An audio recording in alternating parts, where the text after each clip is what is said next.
Hey there, sixth graders. We are going to be taking a look at an application of percentages, and we're going to talk about a thing called percent of change.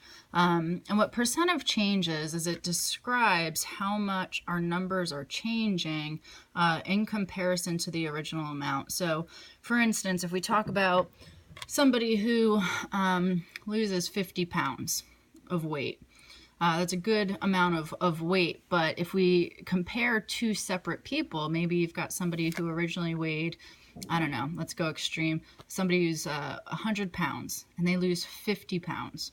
And then you've got someone else who's 300 pounds and they lose 50 pounds. One of these situations is much more alarming than the other. The person who's 100 pounds and loses 50 pounds, that's pretty alarming because they lost half of their body weight. Versus the person who is 300 pounds and lost the 50 pounds, that's pretty normal because 50 is, let's see, 1/6 of that person's body weight, which is a healthier amount to lose versus half of your body weight. So that's where percent of change comes in. So let's go through a couple of examples to make some more sense out of this. So percent of change describes how much a value changes in comparison to the original amount. We use subtraction. In math, how do we determine changes? We use subtraction.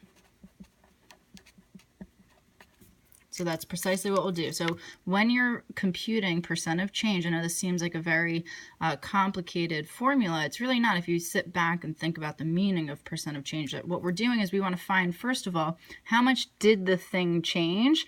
And then we want to compare it to the original amount in terms of a percentage. So it'll be the amount of change, which again will be subtraction, over the original amount. So this is a fraction, which we know we can turn into percentages by either creating a denominator of 100 or maybe turning your fraction to your decimal to a percent. You might have to go around your trifecta, but you have those skills already.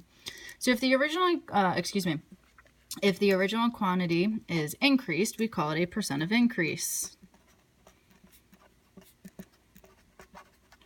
In which case, we'll take the new amount, we'll subtract the original amount, and we'll compare that to the original amount. So let's look at an example to make sense out of that. So if gas prices rose from $2.70 per gallon to $3, I want to find the percent of change. So right off the bat, let's figure out how much did it change first. So I'm going to take my $3 and I'm going to subtract $2.70, and gas prices rose by 30 cents, which some people might not think is that big of a deal. But 30 cents is a pretty good portion of your original $2.70. And in fact, let's find out exactly what portion it is. So to find the percent of change here, percent of change, we're going to go ahead and take our change and we're going to compare it to the original amount. So now we're going to take our 30 cents and we're going to compare it to the original amount. Now I've got a fraction here that has decimals. We call that a complex fraction, which we don't love, but we can do a couple of things here.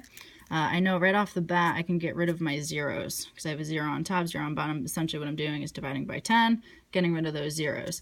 And then I have decimals here. Well, I can shift my decimal over to the right one time. Mathematically what I'm doing is multiplying by 10. So that it is equivalent to 3/27. Okay, so again, we have a fraction that we need to turn into a percentage, so we have to use our trifecta skills. Well, 3/27, I'm going to go ahead and simplify this, is the same thing as 1/9. So I know right off the bat, my percentage is going to be relatively small. 1/9 is close to 1/10, so it's going to be close to 10%. But let's go ahead and figure it out exactly what percentage that is. Now I cannot turn 9 into 100, so I'm going to have to go division route, because remember, a fraction bar is a division symbol. So I'm going to go ahead and put the numerator in the doghouse. It's 1 divided by 9.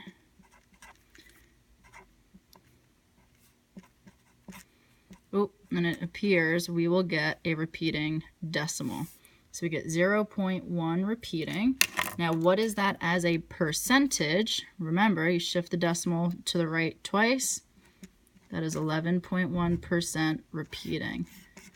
So what that means is our gas price rose 11.1% when it went from the $2.70 up to the $3. Let's do another example. If the original quantity is decreased, well, we call that a percent of decrease.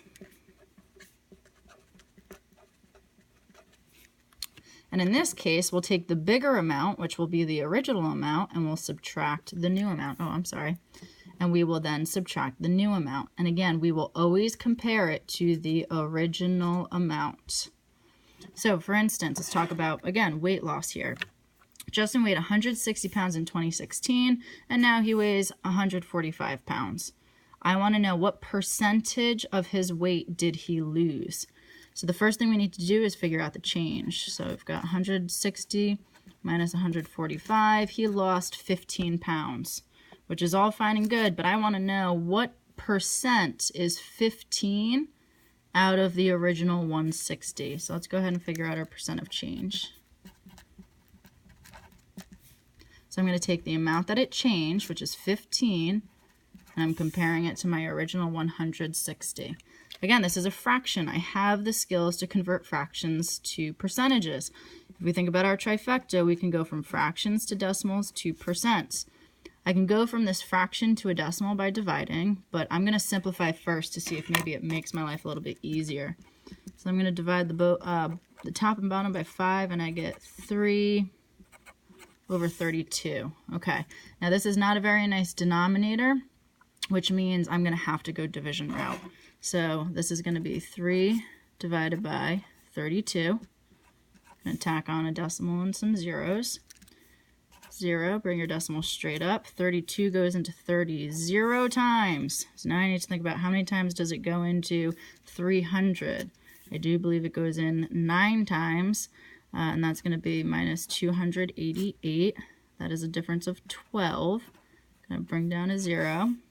That goes in, let's see, not quite 4 times, because 30 times 4 gives you 120. So if I have 32 times 4, I'm higher than 120. So I know it goes in 3 times, which that's going to be 96, and that's a difference of 24.